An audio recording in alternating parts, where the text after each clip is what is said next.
college baseball season officially kicks off at the Division I level this weekend.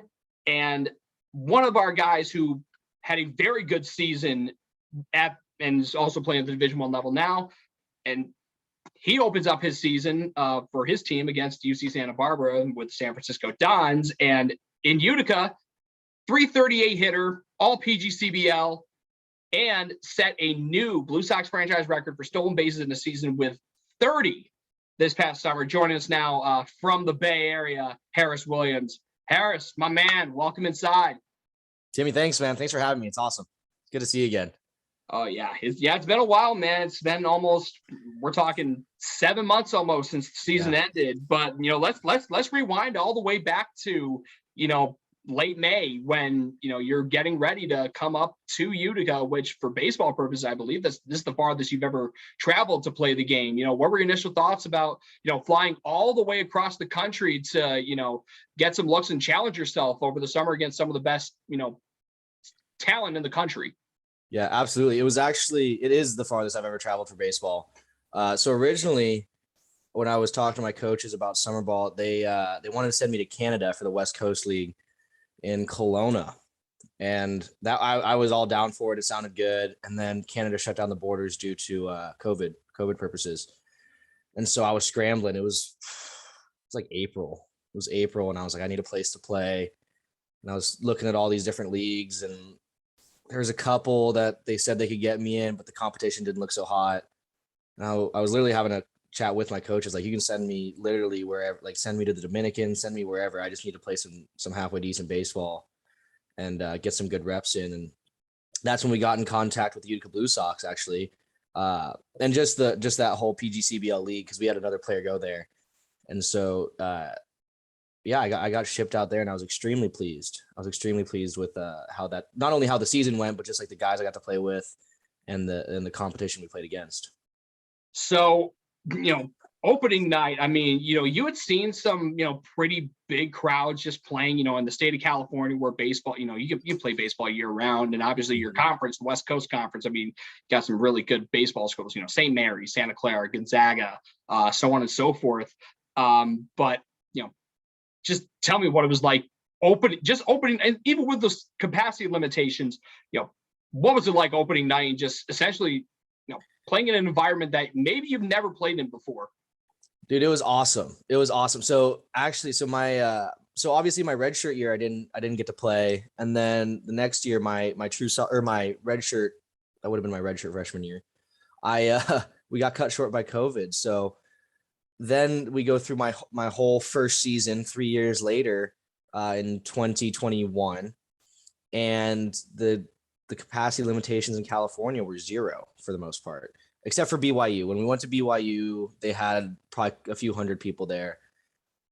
Roll out, and all of a sudden I'm in upstate New York in early June, and there's 1,000 people there, and that was awesome. I mean, that was just like, and not only that, but just like the nature of summer ball, how much fun it's supposed to be, and like just kind of the carefree attitude of playing like that. It's amplified when you have that many people watching you, cheering you on. And that early stretch of the season, I mean, everybody was hitting. I know you put up 10 runs on opening day against Auburn in a win. A couple days later at home against the Diamond Dogs, another division rival, you put up 17. And then fast forward to a few days later against Oneonta, you put up 14 again. And I mean, have you ever been part of just that kind of offensive surge where, I mean, it takes time to like get used to, the league, the competition, all that. But like, do you ever expect, yourself and the rest of your team to just have the bat so hot in those first 5 games? No chance. I thought we were going to be that explosive early on, especially just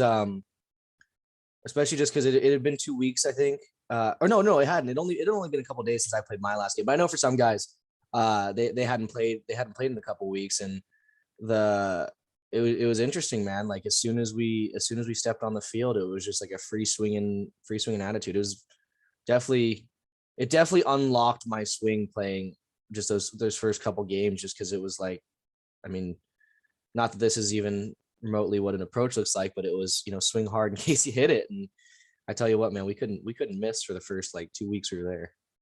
So, I mean, that 5-0 start, 4 of those wins came at home. And during we didn't have an opening night, but, the other 3 home games, that was when, Pump It Up officially became a thing. And there was a lot of pumping up because of how many runs you guys were scoring at this rate that was just absolutely absurd. With that considered, did you expect it, from the initial stages, because you did it a lot of pumping up. Did you ever expect that to become like the thing that glued you guys together and became a thing that all the fans just gravitated towards for the entirety of the summer? No, I did not. So I was actually riding home with a guy who showed me the song. He's like, "Yeah, man, I just showed Timmy Ice this song. Like, I think he's gonna start playing it if we score." I'm listening to it in his God, what was he? He was driving a Chevy Malibu or something. Kind of the sound system wasn't great. And I was like, all right, like this is cool. This is cool. We start scoring a bunch. Holy shit. Don't you know, pump it up. Like the speakers are blasting, everyone's into it. And I was like, oh my God, like this is electric. Like this is what we play for right here. Like this energy, man.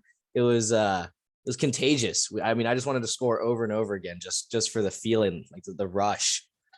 Yeah, and especially just to rub it. I mean, I don't want to sound a sportsmanlike, but having to rub it in, like have that song essentially burned into the brains of your opponents, where like like that you score, like, oh, what's coming, and you can't stop it unless you literally have to go up to the press box and steal my laptop.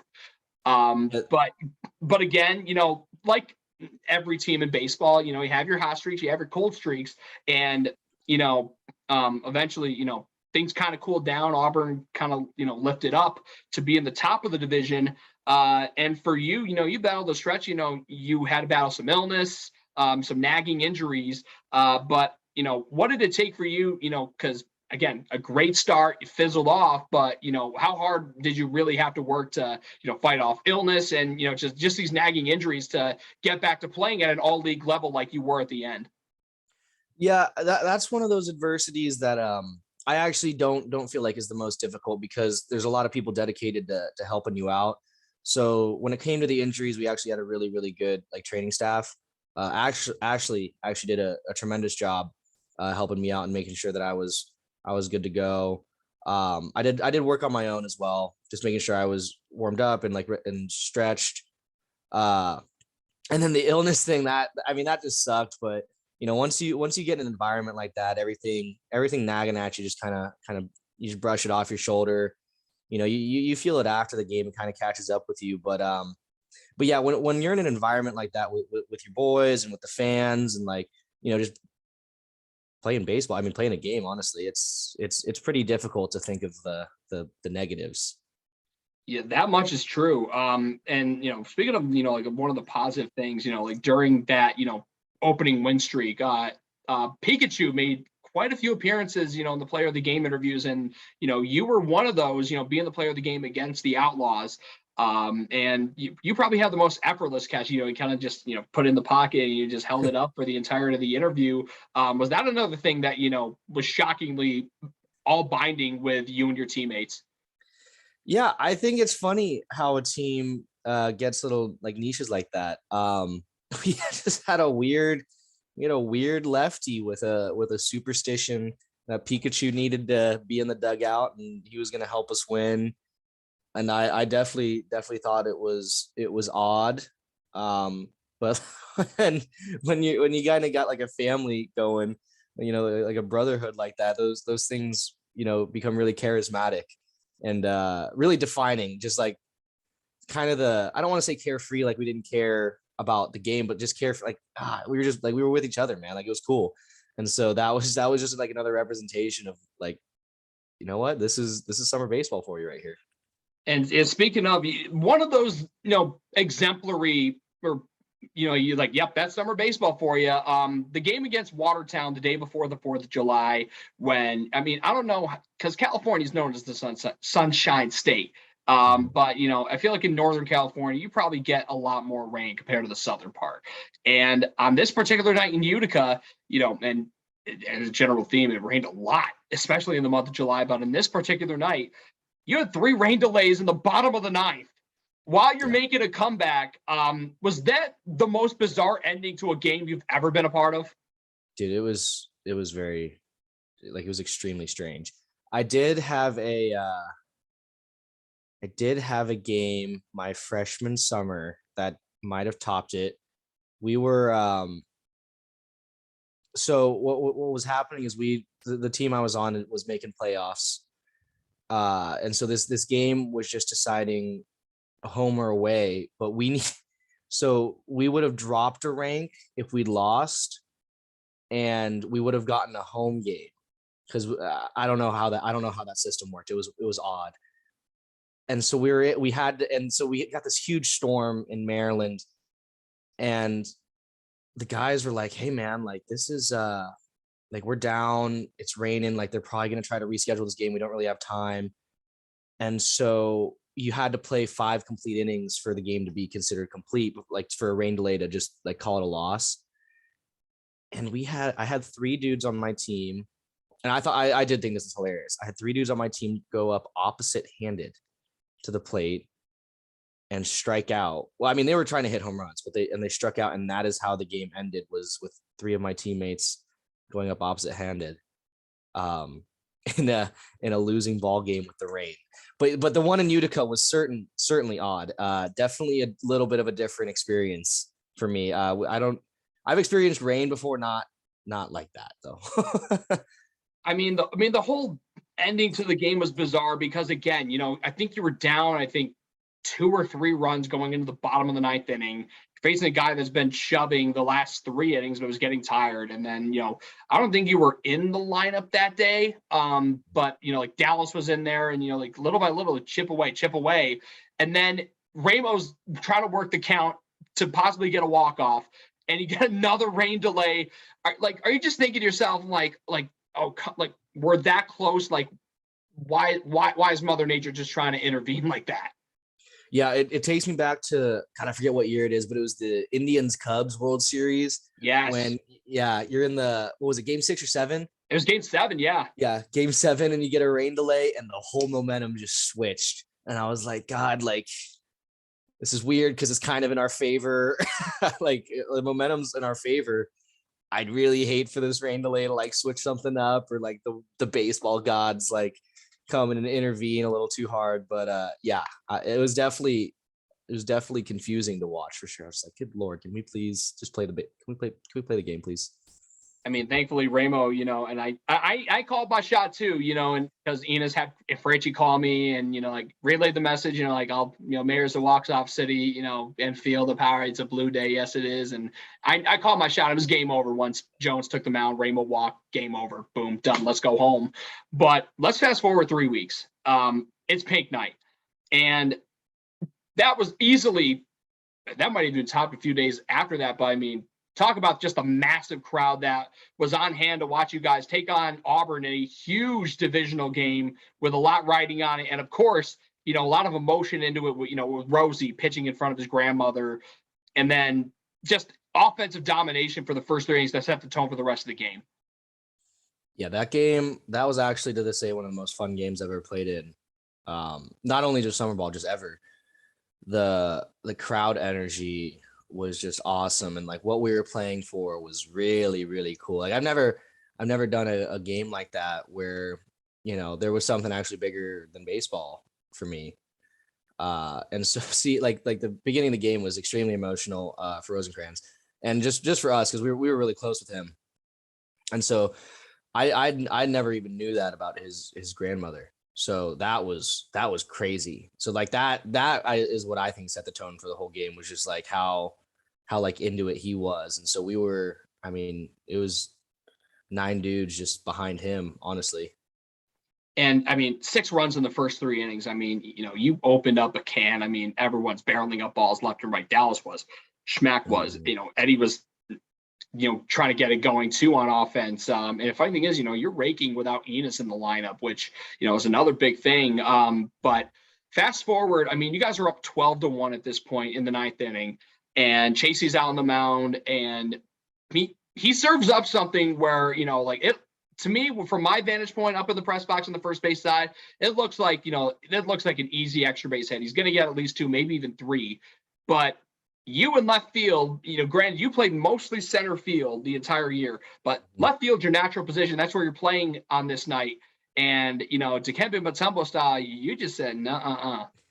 Yeah, so that's actually one of the coolest catches I think I've ever made in my life.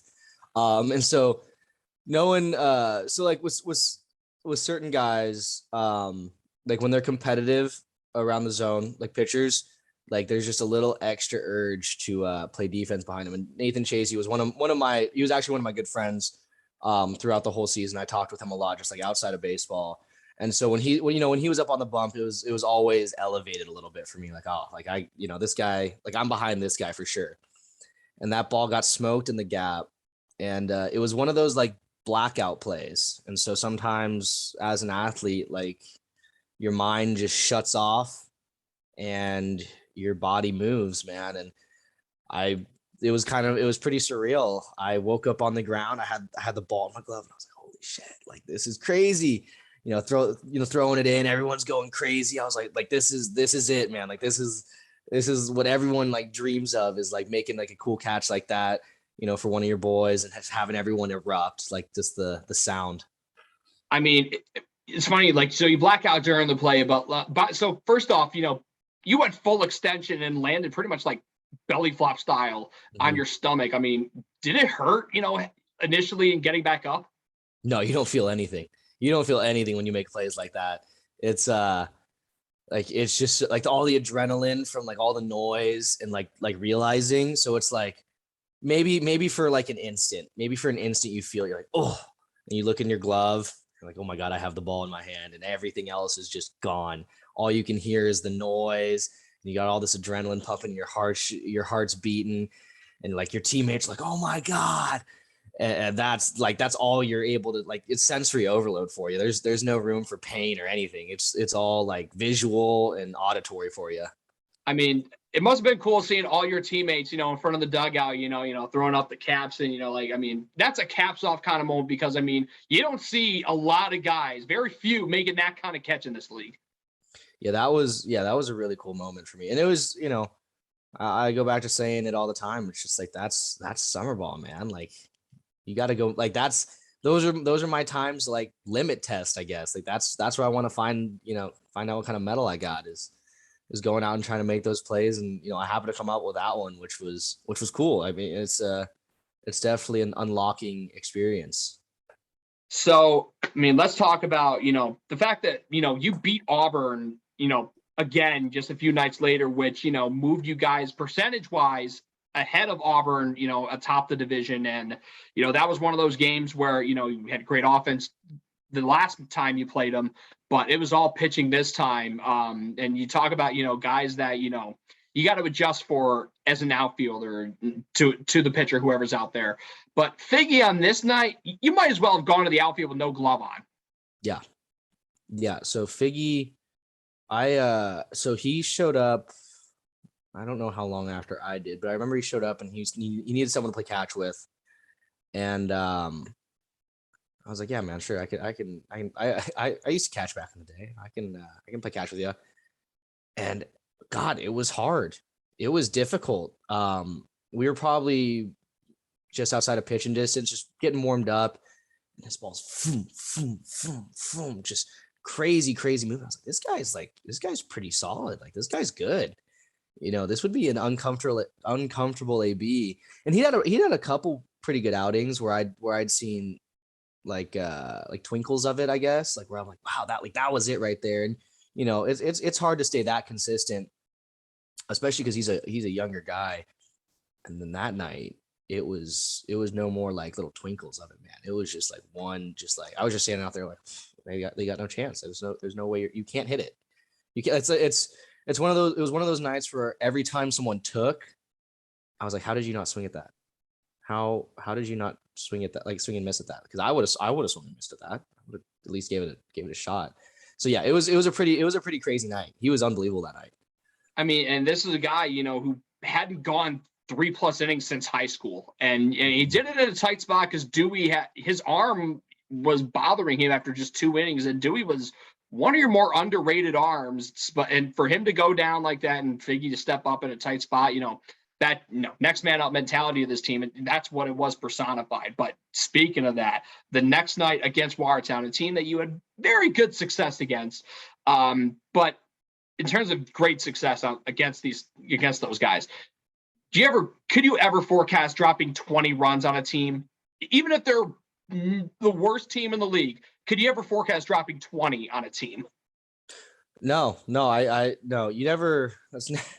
I always think like, dang, we scored 7. Like that was a lot. And I knew we had an explosive offense, and like I knew like that Watertown just didn't have like the stuff to beat us. But it's like that's the sport right there. It's like you give us an inch, man, we'll take a mile. And that was that team too, is like, I mean, it definitely wasn't like a hang in there, like, oh, just try to get through the day. Like we had guys that like really, really wanted to play and were like really, really trying to improve themselves. And so you see like when you go up against teams that didn't have it that night, or, whatever it was, I mean, they just got buried. And that's cool to see, because I know, I'm playing with guys that go to other colleges and guys that are possibly trying to fight for a starting spot at their school or whatever. And, you see guys have success at the magnitude that they did, especially in nights like those. Like that's what we were here for, was to get better. And you see guys getting better, and it all came together in one night, like that one in particular. And we just crushed them. Yeah. I mean, and you talk about the guy that hit, ahead of you in the lineup. I mean, Lou that night, I mean, he's naturally a hitting machine. But what was it like watching him the first 3 innings, 3 hits, and I believe he drove in like 4 or 5 runs just in those 3 innings? So he's actually my roommate. And all I'd heard was how crazy good this Luis De Leon guy was, and how much he raked and everything. And he had a little bit of a so I struggle to say that he had a rough patch in the beginning of the season, because like a rough patch for me is like, God, I can't even find the barrel right now. Like I'm not only not getting hits, but like I'm not even close. This guy he didn't miss barrels. They just happened to be right at people. And then things started to click a little bit for him. He got in his rhythm. And I talked to him a bunch of times, and that, I mean, like every interaction we had was about hitting. I was like, oh man, like, hey, what are you doing for breakfast? He goes, oh, nothing. And he'd start, working on his scap load and his stride. Oh, what are you thinking about, man? And 30 minutes later, I'm in his head about like what he's doing hitting wise, and that was like the definition of that guy. Was he lived and breathed baseball. And so it was really cool to see him have so much success, because he's a great dude. And for you, I mean, it's saying something when you have a better at batting average than Lou. And Lou was a 365 hitter in 3 years in Utica, and broke what I thought was going to be an unbreakable record, the hits record set by the great Taylor Olmsted. But for you hitting 338, and also, I mean, I wish I brought this to your attention, but as I mentioned in the open, setting a new single season steals record with 30. I mean, I don't know if you classify yourself as like a steal god, like a Ricky Henderson or Lou Brock, so on and so forth. But I mean, was it just something that you just found in Utica, where like you just had this level of stealth where you could just swipe bag after bag? Yeah, so that was actually really interesting. So I was coming into Utica, I was 205 pounds probably. So I'm not particularly tall. But I just didn't move. I just didn't move that well. So that was something I had to talk to my coaches about, my USF coaches, in my exit meeting. Was they wanted, they're like, hey, we need you to move a little bit better. Like we think you can steal, 20 bags a season. Just because you're decently athletic, but at like where you're at now, like you just don't have that capability. And so I went to Utica, and I was like, all right, like I'm gonna get in crazy good shape, and I'm gonna learn how to steal bases. And so I actually worked with Todd, our first base coach, a lot with that, and he gave me our third base coach, and he gave me a ton of liberty on the bases. Like he said, if you see something, man, go. Like this is gonna be a trial and error thing for you. Like here's some tips, but like the only real way you're going to figure out like how to steal bases is to try to steal bases. And so, I got this crazy rhythm. Like it felt like I developed like a sixth sense of like how to do it, like how to lull the pitcher to sleep a little bit, and then bang, I'm gone. And so that's something that that's something that only developed in Utica. I did not have that skill prior to that. Which is even more insane because I think, you beat the record. I mean, I thought 28 steals a few years ago was pretty darn good, but I mean, 30, that puts you into second place in franchise history just on that. But another thing I want to talk to you about, as the director of, if you will, of game entertainment, all the music and sound effects, when I was collecting when I was collecting these walk-up songs, like there were some like, okay, this fits their personality and where they're from.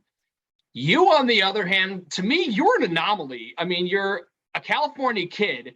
I mean, yeah, on par was Danny California, Red Hot Chili Peppers, but country, not in a million years, I would have guessed that. Yeah, so that's actually funny. Yeah, I do listen to a decent amount of rap music actually. Especially some of the newer guys I've enjoyed. But yeah, I've since I was in high school, I've really liked country music. And so yeah, it's definitely bizarre in California too. Like I don't share that with like a lot of my teammates. But when you cuz you gave me, God, I think it was what was it? Tupac? No, it wasn't Californication. That's the Red Hot Chili Peppers. What was the song that you gave me like live at bats first practice? It was I think it was a Tupac song. It's probably California Love. Yeah. And so I was like, oh, that sounds sick. Like that sounds awesome. But like I was like, I don't really know like a whole lot of like California like rap songs. But I love like alternative rock music and like 90s, 2000s rock. And I was like, oh my God, Danny California would be awesome just to like fit in the middle there. So I definitely wanted to like fulfill like my little country thing. But yeah, Danny California just like spoke to me when I was listening through my rock playlist. I was like, this would be cool. I mean, I feel like there's gotta be like, I kind of like did this like in college for like an article for an assignment for like a magazine writing class. But like, do you think that choosing walk-up music is an art form for baseball players like yourself? Oh, absolutely. Like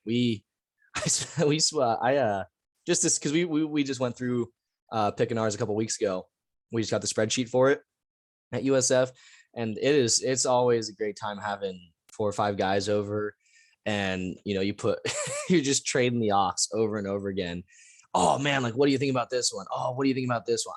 Like, and we're all sharing our opinions about it, and then you go through to see who has put theirs on the spreadsheet already, and you listen to theirs, and you find some real shockers, man. Like just some hilarious walk-up songs, and you can see like what kind of player they are. Like they're definitely like the serious guys that like pick things that are gonna get them into it.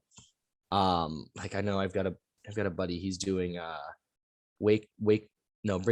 Bring Me to Life by Evanescence. Yes, I know exactly what that is. Yep.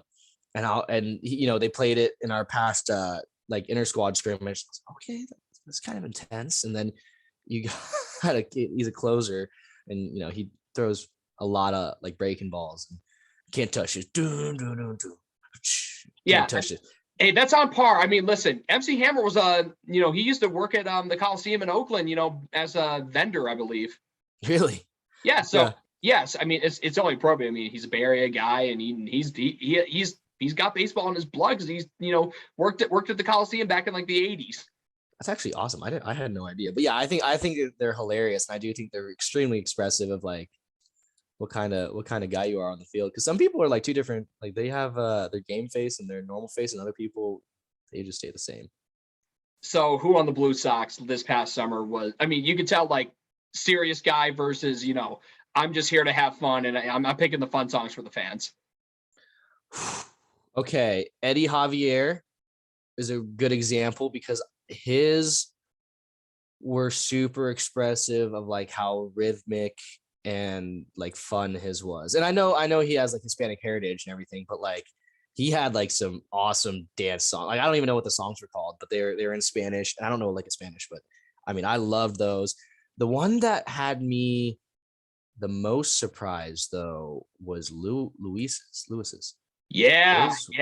I don't even know what his song was, but it was like, it was Yeah, very so soft and relaxed. I know, like, it to me, Lou being the soft spoken, the guy that he is, to me, because he had this all 3 years, and I'm like, you Mhm. know what? Yeah, this makes sense. And it's a like a rap remix of the song "It Ends Tonight" by the All American Rejects, and it's Okay. by a rapper based in his hometown of Providence. So once I listen to like, Okay. oh, he mentioned Providence, I'm assuming he probably knows of him, or maybe he knows Yeah. him personally, but he must know of him because he's from Providence. So, that makes sense. But trust me, I mean, there are some guys I'm like, the song's not a banger, but it works for them. Lou, No, yeah. most exemplary of that. But the one guy to me who just, there are two guys who really got it and just had their certain needs that like they just know. Garrett Mhm. Gray was one of them. He had that Yep. 2000s rap and R&B. It's funny, watched the Super Bowl halftime show not that long ago, and Mary J. Blige was on it. Star with Family Affair. I mean, like double G, right? Yep. Immediately, that's immediate. And then, but if anyone had to take the cake, it had to be Enos. I mean, every That was time my I hear thought. Dua Lipa, that's all. I just Yes. immediately think Enos. Yeah. I even liked, because I'd never really listened to Mac Miller before, but I don't know what the song felt like, knock I knock think, knock yeah, maybe. knock knock. Yeah, that song was awesome. I was always up on my feet when that song came on. I didn't even know, I had never heard it before coming there. But it was just funny because Enos is another pretty soft spoken guy. Just like I wouldn't have been able to like pick, I guess, a genre that he would have liked necessarily, just like based off talking to him. But that was cool. Like he just had like a cool vibe with his walk ups. So, speaking of the vibes, there was something that I literally just had on the tip of my tongue. But in the clubhouse, I can't even imagine just what the vibes were with Jeff bringing in that big speaker and just blaring all these songs. And like, I mean, I can't even imagine. I mean, sure, you might have had some, electricity among other teams in the league, bringing in the speakers and all that. But like, if there was any group more loose and having as much fun as you guys, I mean, I would have very much doubted it until I saw. I mean, would you say the same? Yeah, yeah. I mean, yeah, it was so Jeff was like one of the most eccentric people I've ever met, and then he had uh he had Angel, just like they just fed off of each other, and they were so like carefree. And so when they would put music, first win they had was they only put it seemed like they only put on music that, like, I mean, you could pick any person in America and that person would know every single word of the song. So like they only picked music like that. So as soon as they started getting into it, it was, someone else starts chiming in and someone else, and all of a sudden the locker room's erupting. Like we would turn all the lights off because his speaker would like make like flashing light things. Like it was like Yeah, that's strobes. right. Yeah. Yeah. So you're just sitting there.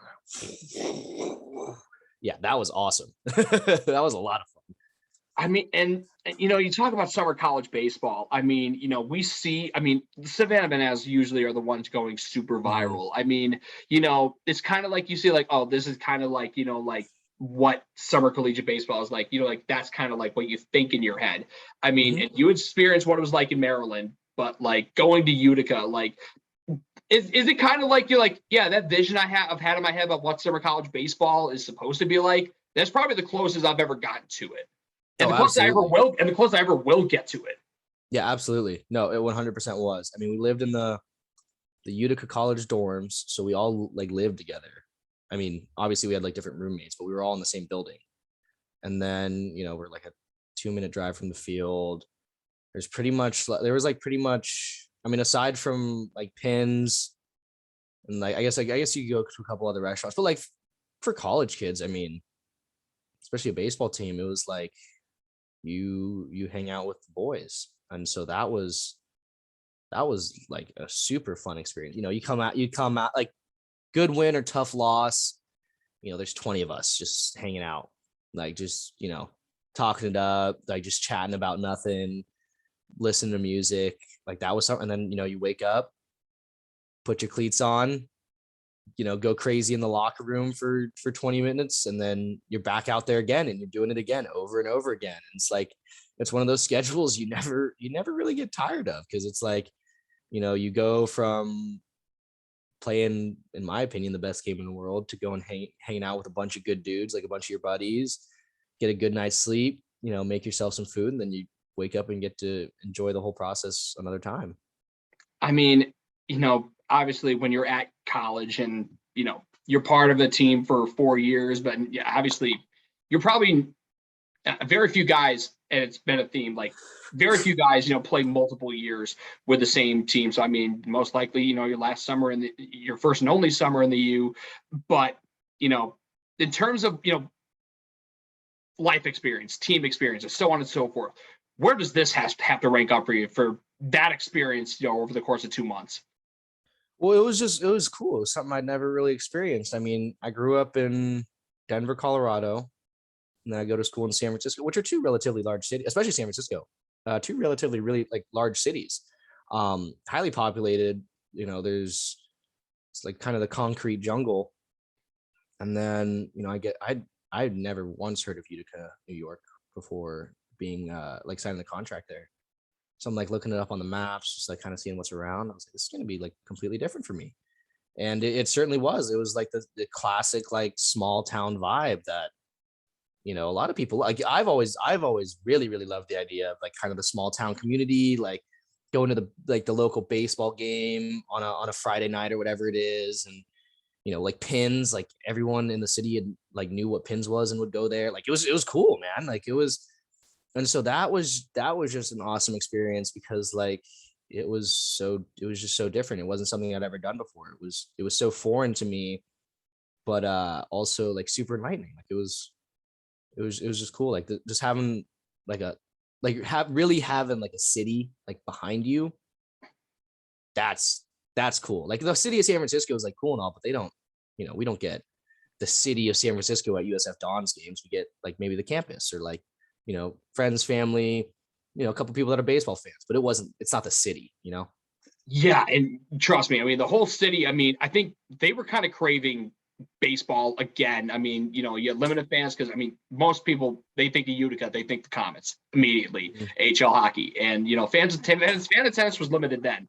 But to get baseball back, and, that was when the limitations were finally, lifted, and to see all the fans come out in full force. I mean, obviously the numbers show you guys played a hell of a lot better at home, because those fans must have been so easy to feed off of. Yeah, no, absolutely. That was one of the struggles I had with playing away from Utica, was because like I'm all for fans of like any team, because I think they're hilarious. Like I just think the energy is like, regardless, as long as there's a good atmosphere, like it's easy to play baseball. But I remember Watertown was just awful, because like they didn't have anyone there, and they had that announcer who wasn't really like, I don't know if it was fake juice or what he was doing, but like playing at home, man, was cool. Like it was really cool. You just the atmosphere of it, like the intensity, like people really wanted to be there. Like that's, you had like, I mean, I'm all cool with like playing for myself and my teammates and like playing to win, but like it's elevated. All that's elevated when you got people who are literally just there to watch you.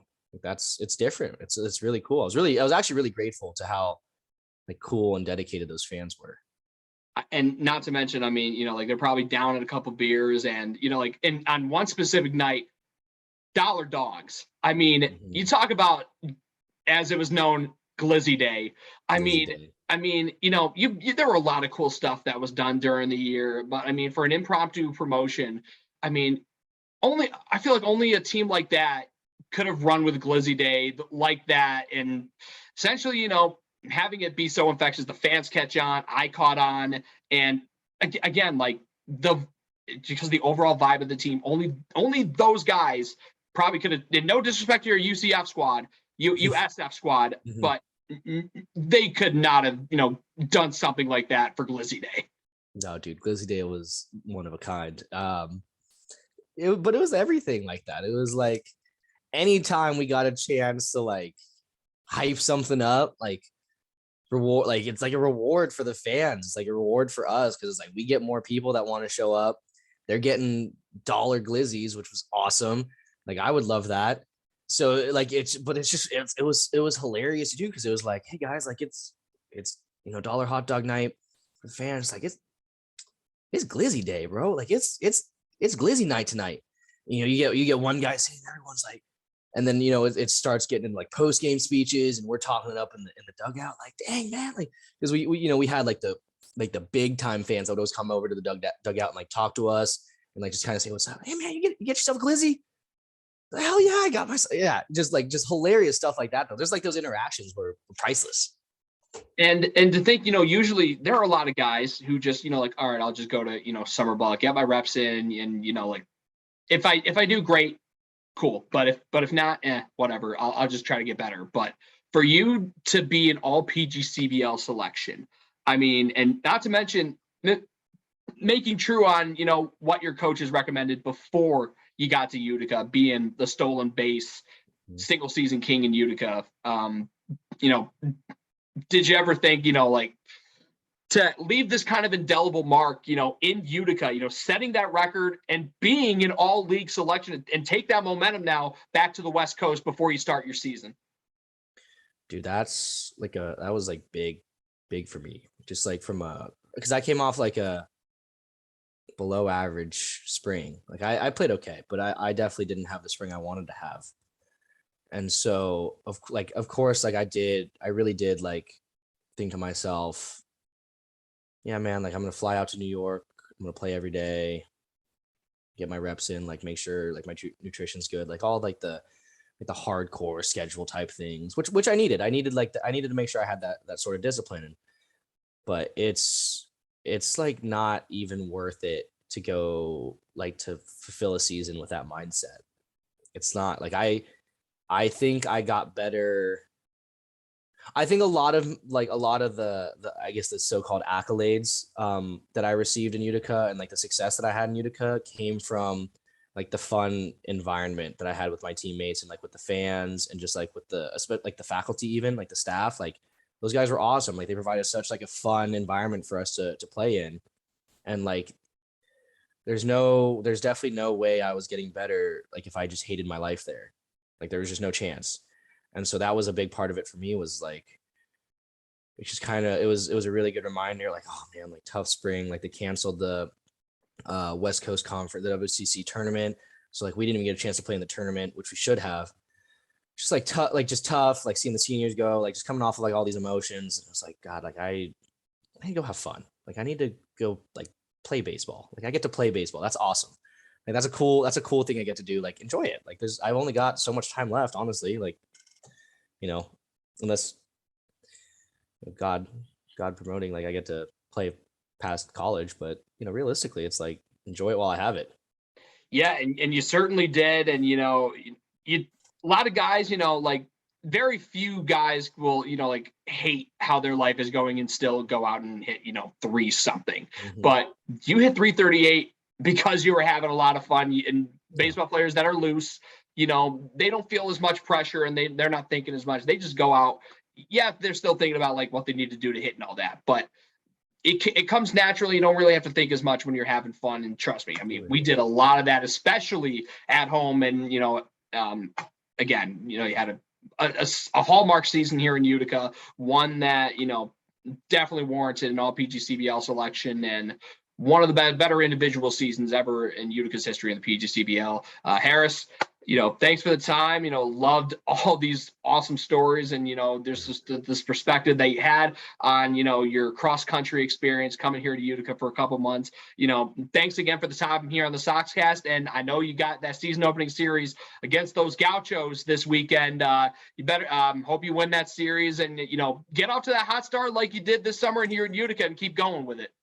Yeah, I appreciate you, Timmy. Thanks for having me on. It was so good to hear from you, man. Like that was a lot of fun.